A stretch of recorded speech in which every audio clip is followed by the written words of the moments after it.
Ted Scheiben, Deputy Executive Director for Humanitarian Action and Supply Operations from UNICEF, along with Carl Scow, Deputy Executive Director and Chief Operating Officer for the World Food Program, who have just returned yesterday from a 3-day visit to Lebanon. And with that, I believe, Ted, you are going to begin for us. Yes, thank you. Good afternoon, and thanks for coming today. I join you here today not just as a representative of UNICEF, but as a witness to the unfolding humanitarian catastrophe in Lebanon. Earlier this week, Carl Scow, who's online, and I met with families who've lost everything except hope, in shelters that were overflowing with displaced families and in tented settlements hosting families with nowhere else to go. We listened to women and mothers in tears and fathers who spoke of nights filled with fear. Each story a testament to impossible decisions that parents are being forced to take to address and to respond to this terrible situation. We saw this also at Masna checkpoint, where hundreds of thousands of people have crossed into Syria since September 23rd, a movement which is quite significant in scale and complicates an already fraught situation in Syria itself. This is an example of people fleeing one devastation only to go into an uncertain future. They literally did not know what to expect as they were crossing the border. In Lebanon, approximately 1.2 million people, men, women, and children, have been displaced by this war, and that includes approximately 400,000 children.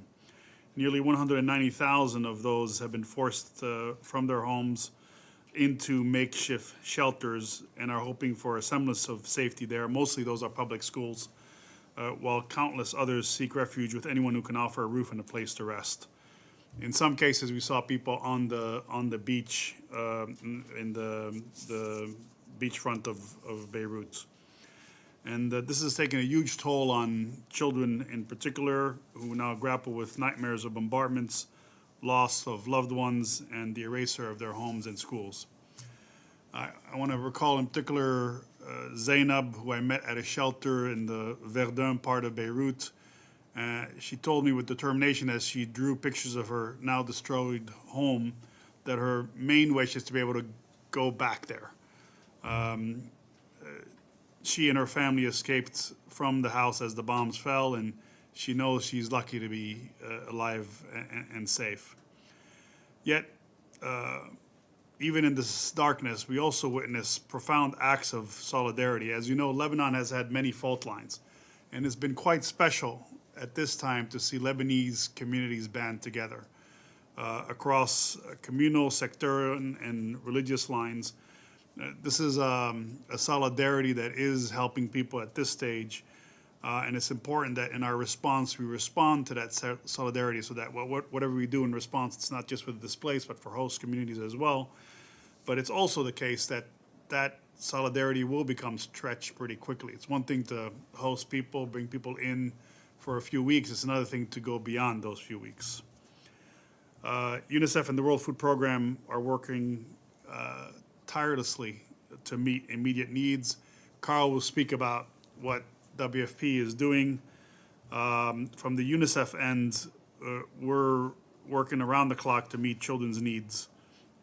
This includes work from ensuring the flow of water to supplying shelters with sanitation kits, soap and shampoo, from linking where the displaced are now to different primary health care centers, to responding to the mental health needs of children through play activities, through psychosocial support activities, putting them in touch with counselors to discuss what they're going through, from tracing families to reunite lost children with their families, to delivering medical supplies, 167 tons to date, to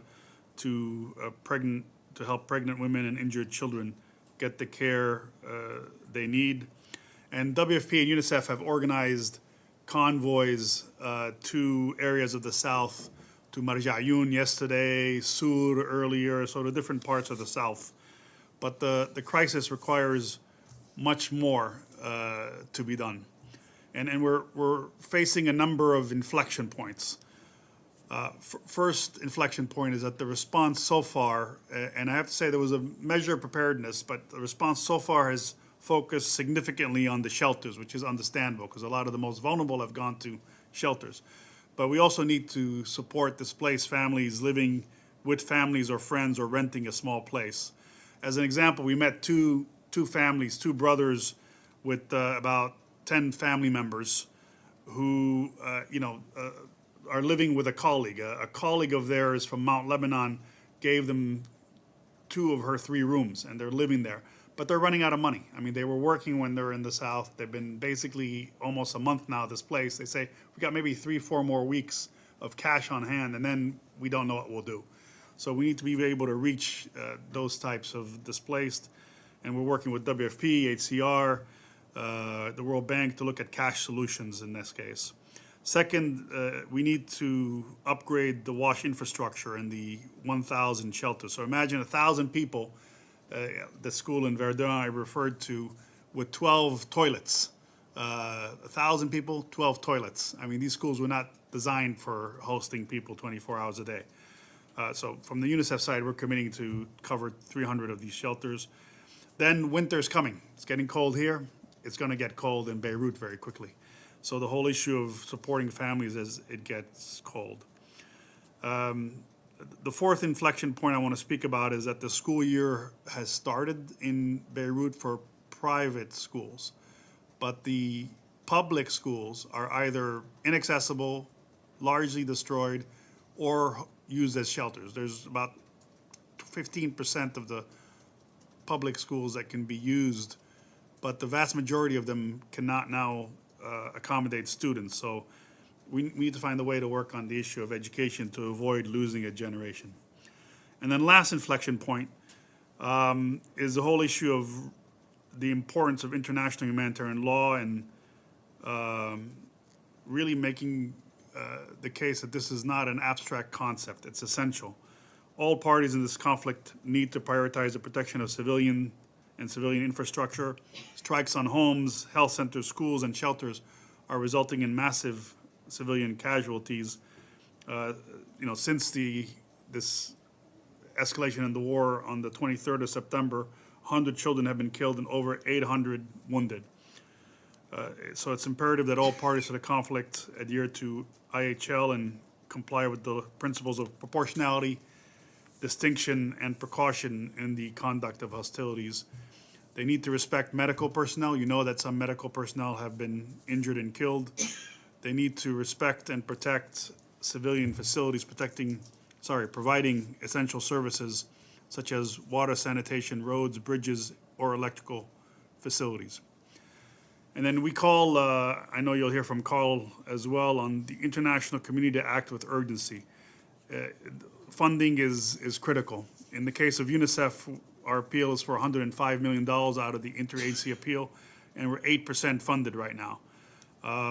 We need more funding. We need that funding to be free from conditionalities.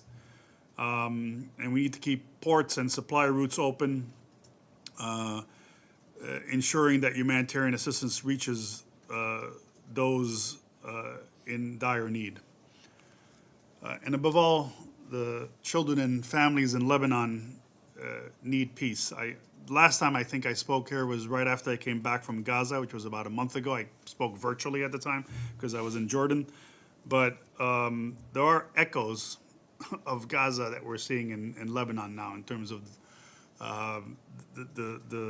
the attacks on civilians and civilian infrastructure. Children are the first affected when there's a conflict like this. And we've seen too many children in Lebanon, Palestine, Israel, and across the region that have already suffered too much. So we used to say we need a ceasefire. We now need ceasefires. Not just a pause in the fighting, because there simply is no way forward that's going to come from conflicts.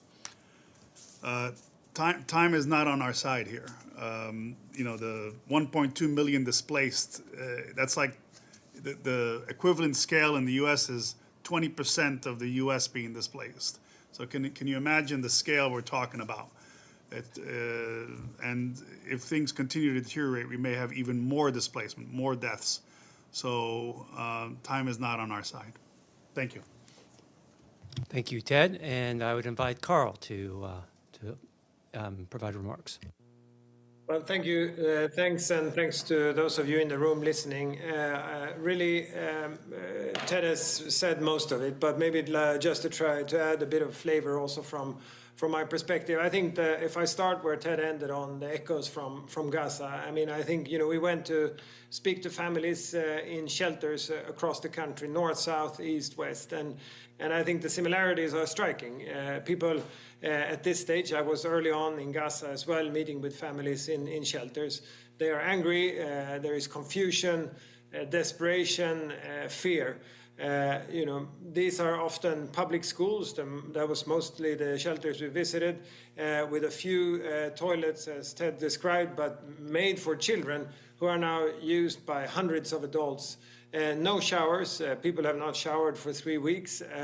You know, that might be okay the first couple of weeks, but it's not, you know, for sanitation issues, it's not going to be sustainable much longer. And I frankly, coming out of there, think about this every time I take a shower, that these are luxuries for the people in these shelters. People who have left everything, many who have lost everything because they know that their villages or towns have been completely destroyed. And of course, a real sense of desperation. As we were there, though, the fighting escalated, if anything, and so, you know, we could see on the roads that the displacement continues. There were over-packed minibuses heading north, and we could hear the bombing. And I think also what Ted said is important, that while the generosity really and solidarity among the people right now is tremendous and should be you know, recognized and applauded, really, you can also sense that tension between groups. The social fabric is really challenged. You know, we met with Christians in predominantly Christian towns who are now worried that they will become a target with the displaced living among them. And we also met with Shia families who feel that they are being discriminated against because of that reason. And so this is really something to watch very carefully given the history. We also met with Syrians on the border. Again, families who were torn, not knowing if this was the right thing to be heading back, given the uncertainties that were waiting on the other side, but frankly felt that they were left with no option. Also, many not sensing that there were anywhere else in Lebanon to flee to. WFP, we were ready for this. We have been looking and preparing for this over the past few weeks and months. So we were able to quickly step up, working hand in hand with other partners like UNICEF and other organizations. We are now delivering daily to some 200,000 people with ready-to-eat food and cash, and we have the capacity to scale up to 1 million people. And what we're now looking at, like Ted was pointing to, is first try and begin to find modalities for support to those who are outside the shelters.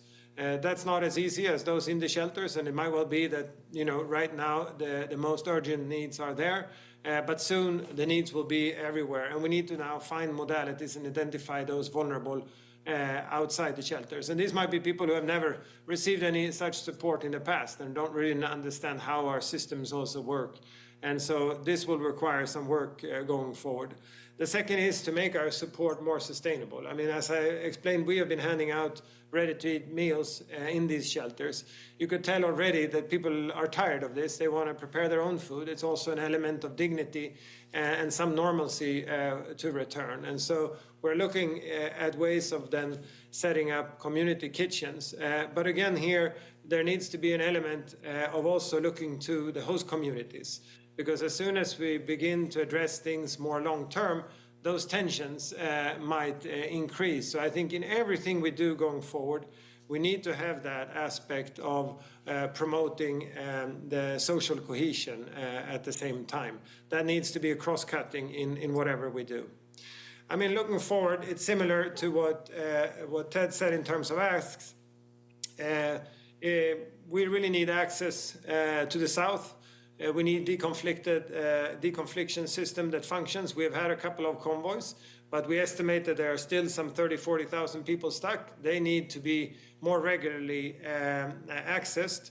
So that's something that we're calling for. Also that ports and other supply lanes remain open. We were ready, as I said, but this will only last for a couple or 3 weeks. Then we need to restock, and we have a couple of ships already at sea, and we need to be able to access that restocking. We also urgently need funding, and funding that is flexible, and so that we, as the situation evolves, can use this for the opportunities that come forward. Ted, I subscribe to everything you said about the need for respect for IHL, and not least, of course, that this needs to come to an end. I mean, what we're describing is really bad. I mean, the situation is desperate. It is really, really bad, but it can also get much, much worse. I think that was a sense that we left with. I spent a couple of days also in Syria before heading back here to Rome, and let me just say that on that side of the border, because I went also to the border to see people coming across the border, that the situation, of course, is also dire in Syria. This was already a crisis. Half the population food insecure, 3 million people severely food insecure. So in a way, this influx now of what we estimate are some 260 people is really a crisis within a crisis. We have stepped up and supported people as they arrive together with other partners, some 100,000 people ready, but reconfigure that, moving in mainly 20 to 30. We're also supporting, now going into community, and these are families already struggling to meet, and so to be able to step not only arriving, but also those families, people nothing and off with need here up and really work at a different these. I think I'll look forward to, and thanks again. I will go first to Edith. You both on the United Car Association, the Edith Levy Press. First, Tupson, Mr. Chabon, you mentioned lost children. Any idea of how many children are lost? And you both mentioned appeals. You said that UNICEF's is only 8% funded. Can you give us the amount of the appeal, and the same thing for you, Mr. Scow, for the WFP appeal? And my question is, have you presented your findings to the Israeli authorities, and what kind of a response have you gotten? Thank you.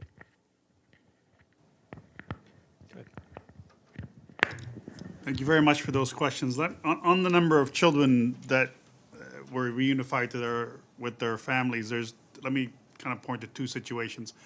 Within Lebanon, there were 9 children that had been separated from family that were reunited with their families. But the process of finding out if there are any more children in that situation goes on daily and is ongoing, essentially.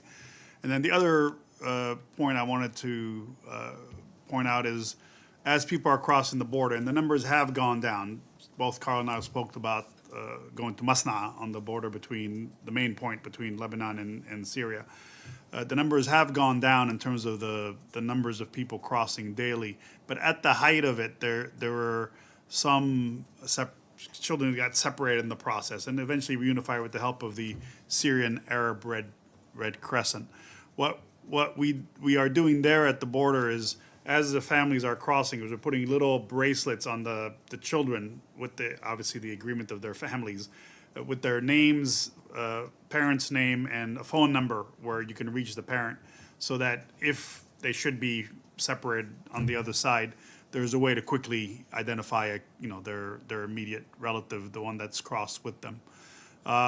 So that gives you a sense of the type of activities that are taking place and the kind of numbers we're talking about. It's not huge, but it's significant. And those 9 their families were found, essentially. On the appeal, let me give you the UNICEF number and then the overall number, and I'm sure Carl will speak to the WFP numbers. The UNICEF appeal is a 3-month appeal for $105 million, and that's the one that's 8% funded.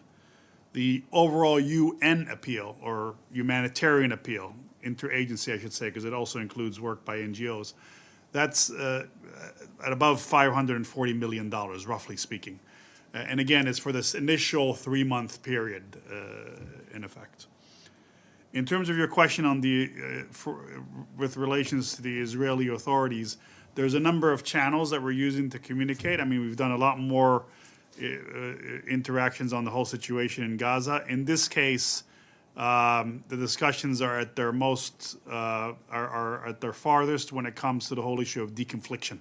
So both facilitating missions, but also the whole advocacy around protection of civilians and civilian infrastructure. And it goes again through a number of UN channels to get to those results. Thank you, Carl. Yeah, I can be very quick. For Lebanon, we have an appeal for $100 million until the end of the year, and that's reaching 1 million people. And on the Syrian side, we have an appeal of $50 million for the next 6 months. I think the overall UN appeal on the Syria side is about $255 million.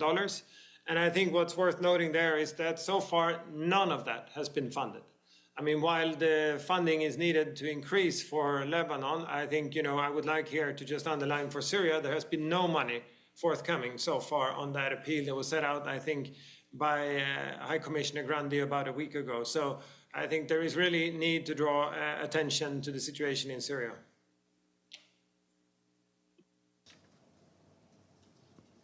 And on his reaction from Israel? Ted. Well, the same as Ted said, our engagement there has been mainly on the deconfliction, not only in movements and assets in Lebanon, but beyond in the region, and including movements we have now to restock our programs in Lebanon. Yeah.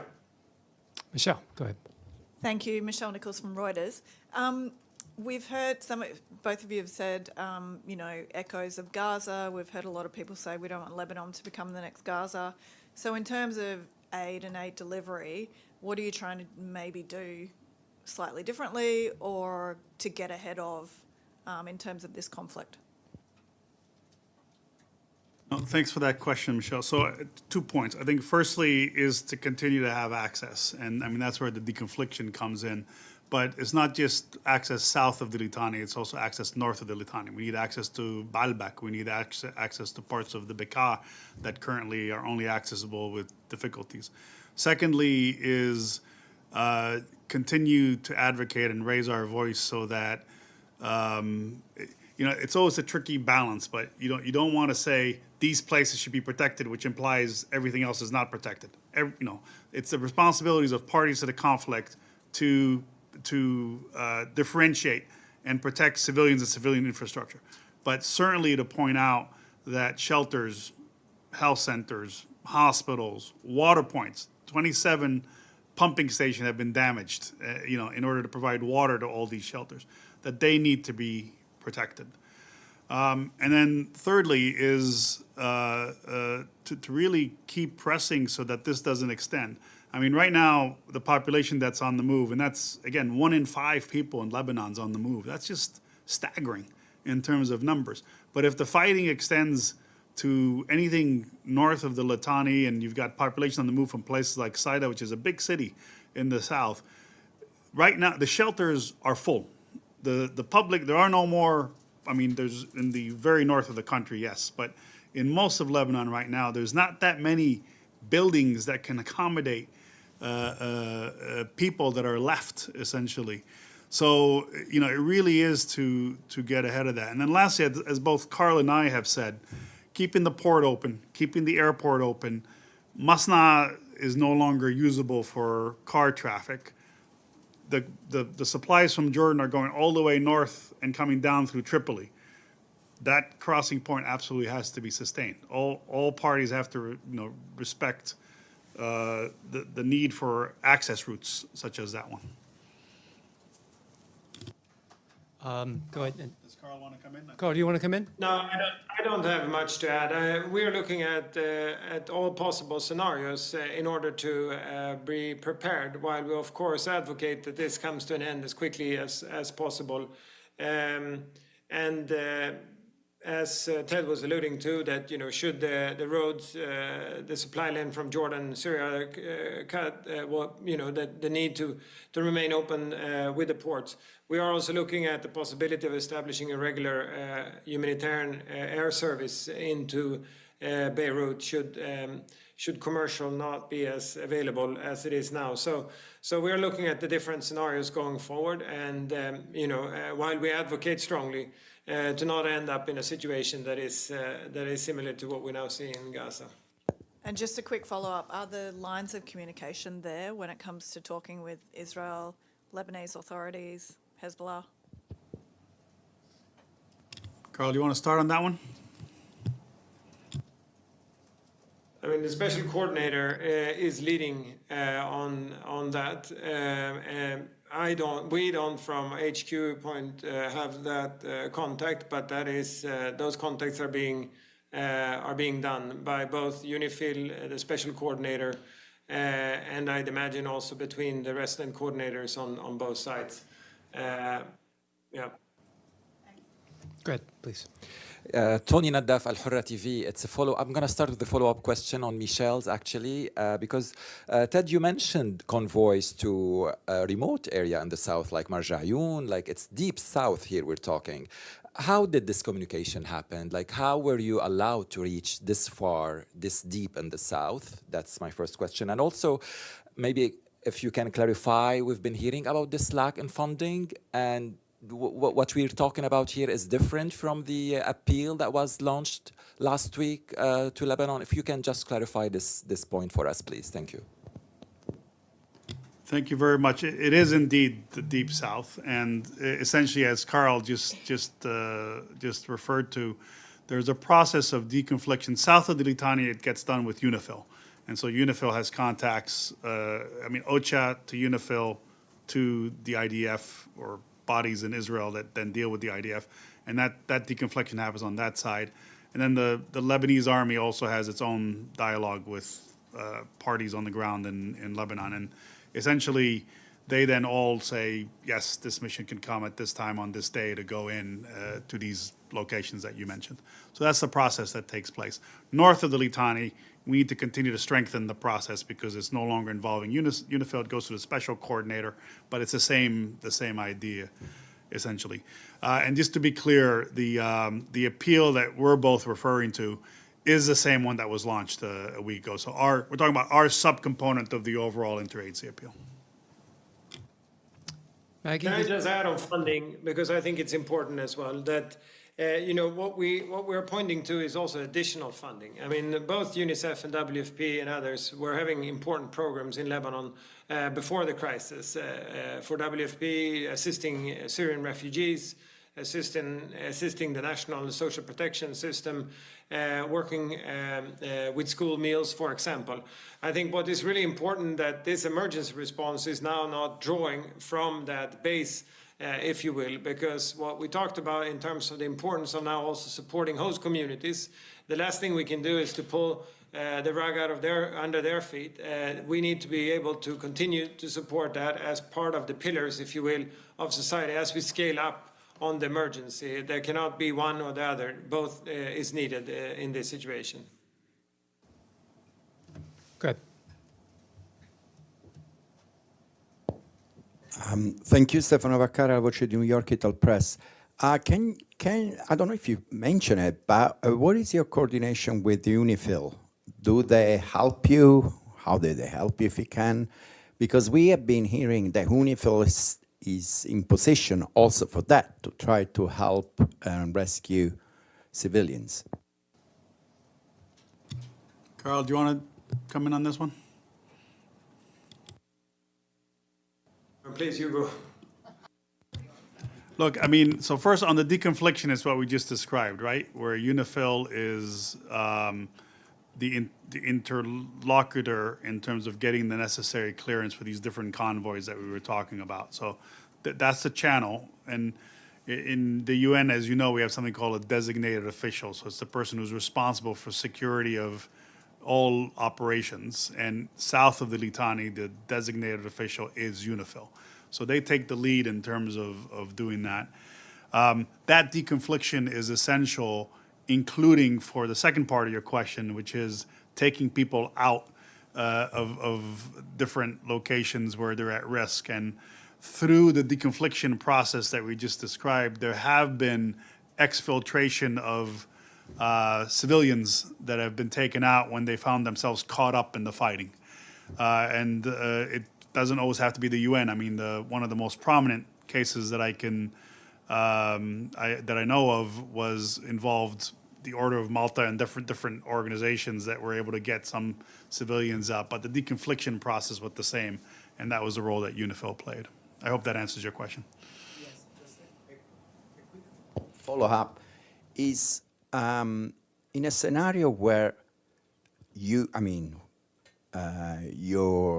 people that are trying to rescue or help people get in trouble, crossfire, whatever. Could UNIFIL protect you, come to rescue? I'm trying to try to understand what they are doing now, because somebody said that they should leave because they don't have a function anymore. But maybe you can explain through your work that if UNIFIL wasn't there, your work will be more difficult. I mean, certainly what I can say is our work would be more difficult. They are the designated official for south of the Litani. They're the ones who are facilitating these missions. So I think that's a direct answer to your question. And it's very clear that UNIFIL needs to be there. Maggie. Hello, it's Margaret Bashir from Voice of America. Thanks to both of you for doing this. It's good to see you both. Could you just tell us how many convoys have actually gone, 8 convoys have gone south of the Litani since, I guess, the 1st of October when the ground operations began in South Lebanon? And do you have any estimate of how many civilians are still in those villages? That's my first question. And then in the last 5 years, Lebanon's been under a terrible economic crisis. People can't withdraw more than a few $100s a month from their bank accounts, even if they have more than that. So I'm just wondering, how is this affecting the resilience of these communities when they're already starting at a negative kind of point? And is the banking crisis and the various restrictions on cash, is that affecting your work and your ability to give cash assistance or to buy food in the local market or whatever supplies you're trying to do locally? Could you just give us an idea? Thank you. Carl, do you want to start on this one? Yeah, I think I'm not sure if I have the correct information, but I think for WFP there is 2 convoys that we have facilitated as leading also on the logistics cluster to the south. I think the estimates, there is no clear numbers, but the estimates that we heard during the visit was around 30 to 40,000 people. But with 2 convoys, that's not enough. Certainly not over time. And so we need to have more assistance and more regular assistance coming in. And there also needs to be a diversity, of course, of assistance. I think on these first convoys there has been food, hygiene kits, and other items, but that certainly needs to be broadened out. I think in terms of cash, we are able to operate on cash still. We are, like Ted said, looking to see how we could do that also to assist those who are now not in shelters but living in temporary housing or among friends and family as part of this next phase. And what we need to do then is to make sure that we don't duplicate and that we with other kinds of benefits and support systems, and that we can make sure that we also identify those most vulnerable in scaling up and rolling out that system. I think what could be worth mentioning though is that while the markets are still relatively functioning as far as we could tell in terms of buying things in grocery stores and so forth, prices are going up quickly. I don't know what the latest number is, but what we heard was that transport has gone up tenfold. And if transport is going up tenfold, well then certainly prices for anything is going to go up quite dramatically soon. We also know, those of us who do the shipping of humanitarian assistance, that shipping insurance have gone up dramatically. So everything that you bring into the country is going to cost significantly more. And so, this is also something that is going to cause a lot of strain going forward. It's going to have an impact on the cost of our operations. As I said, we provide daily meals. They have gone from $2 to $4 over a couple of weeks because of the commodities that our kitchens need to buy go up. But this is, of course, something that first and foremost is going to also put pressure on already vulnerable families. If I can go back, I think Carl earlier, Maggie, had spoken about, we don't know the number of people still south of Lithuania, but I think the estimate was, Carl, I think we said 40 to 50,000 people that might still be there. And then I thank you for raising the broader issue on the economic crisis. I mean, this does indeed come not only on the heel of the economic crisis, COVID. I mean, it's been a triple whammy for Lebanon. Now, the reality is the economy has largely dollarized, so I mean the exchange rate has stabilized somewhat.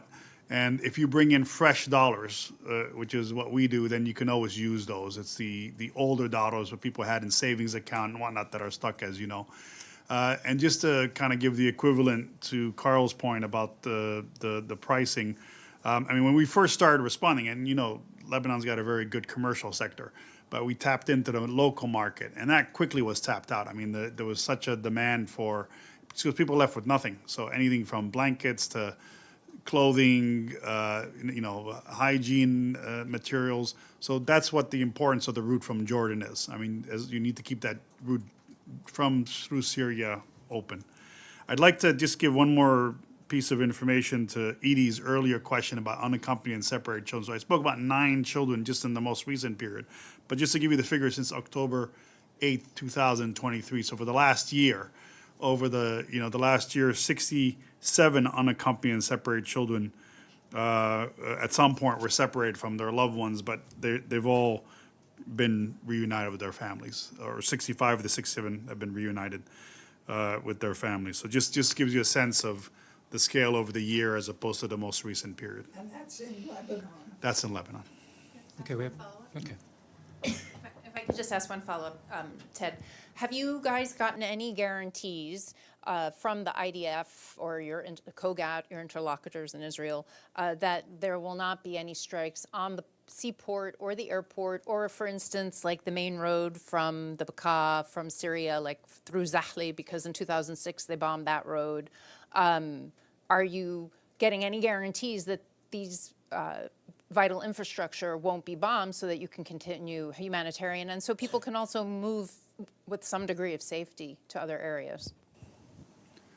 So I think we're all advocating for that and making the case for that, and that continues to be part of the dialogue in effect. And I think we all have seen the reports about about the importance of that infrastructure. So it's a continued discussion, in effect, and it's got to be everyone respecting the neutrality of those sites, in effect, and their vital importance for the operation. Carl, is there anything you want to add on that? No, I think that covers it. It is our understanding that there has been commitments made that port and the airport will remain open. That's what I can say, but that has not been in the context that we've had. But we understand that those commitments have been made. Question, so please. Thank you so much. My name is Ephraim Kosaifi from Arab News Daily. I have two questions for Carl. The first one, you mentioned or you hinted at the social fabric being really challenged now in Lebanon. You mentioned in Christian dominated areas, people are worried that they will become a target of airstrikes, which we have seen already in the north. Can you just elaborate just a little bit on that? Like, what kind of discrimination have you seen or heard, and how widespread is this phenomenon? Because what we're seeing here speaks more to what Ted said about solidarity between the community so far. So what makes you really mention that? And when you say we have to pay attention, to whom exactly are you directing your message? That's my first point. The second, any news about domestic workers in Lebanon? We've been hearing horrifying stories that have been left behind, denied entry to shelters. Some of them are being locked inside homes and left. So what are you hearing? Are you trying to reach out to that community as well? Thank you. Well, let me start, and maybe Ted could also pick up on this question of Syrians. I think first I want to underline how impressed I am by the solidarity, hospitality, and warmth that we've found among the hosting communities. I mean, we spoke to principals in the schools that are now hosting these families, women who had been working, 24/7, basically to try to maintain those. And they spoke also to their friends and families in the community who have been helping to make, those shelters run also before we came there, to be able to support with additional food and other commodities. So I think that is number one. It deserves to be recognized, supported, and commended. But what those principals also told us was that in the communities there are these concerns now, and that's beginning to boil. And I think, like Ted said, if we add to that soon children will not be able to go back to school, and maybe there are also other issues around water and sanitation, garbage management, that is going to add a burden on the host communities that will potentially be causing further friction down the road. We also spoke to families, of course, in these shelters that felt that they were in, foreign lands in some way, but that they also spoke that they wanted to be exactly there and in the center of town, because that's where they felt the most safe, even if they didn't feel necessarily at home. I think when I spoke about I meant WFP, humanitarians. I think it should be broader than that, but we need to now make sure that the support that we provide don't fuel any of that tension, but rather contrary, that we take that into account and we help mitigate that by also supporting the host communities. Ted and the colleagues discussed, for example, if it would be possible to maybe provide shelter elsewhere for those families who are in one school, and so that one school could be providing education to the children in the host communities in a 4-shift, for example, so that children in the host community can begin going back to school. But that's just an example of the kind of programming that we now need to start looking at, so that we really manage and mitigate these potential frictions and tensions going forward, should this drag on. And frankly, it will to some degree drag on, because many of the people that we met, their villages and towns are no longer. And so, there is not a scenario where on Monday they go back for many of these families. There might be other temporary shelters that can be provided, but I think, it is clear now that this will not be possible to return to full normalcy anytime soon, and hence some of these more sustainable elements will need to be built in, and in those we really need to address these potential tensions down the road. If I can just add, I mean, just winter's coming. I mean, we have to get through winter, and that takes you into the second half of the education year, so and the second quarter of next year. And I think we just need to plan, and that's where you need to do the kind of mitigating measures that Carl has just pointed to. I mean, you were also, referring to a kind of a security and safety element, which is another story. But certainly in terms of what we can do, as Carl said, if all the schools are now occupied, but we could free up one of the schools per municipality, for example, and that becomes a school where in 3 or 4 shifts everyone can go to school, then it eases some of the tension about, all of our schools are occupied, where are we going to go, what's happening? So those are the kind of solutions that are on the discussion right now. And frankly, the kind of priorities that need to be put on the table on the 24th of October in Paris during the donor conference, where, there needs to be a response to this crisis financially. To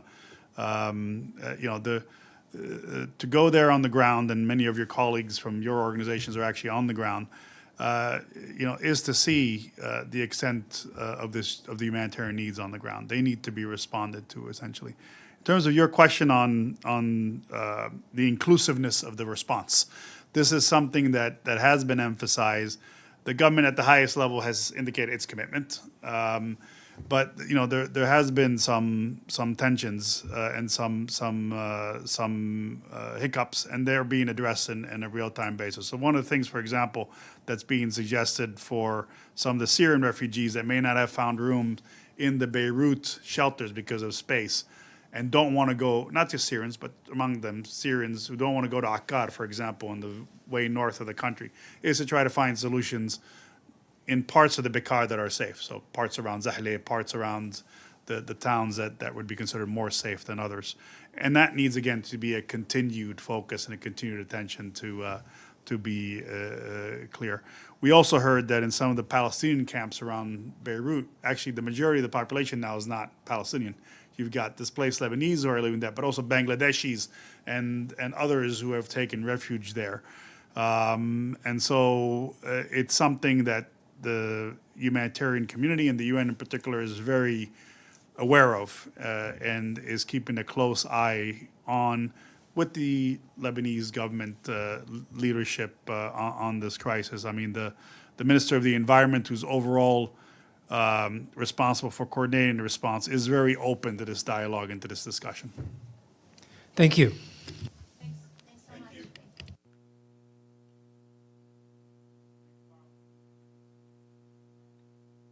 Thank you.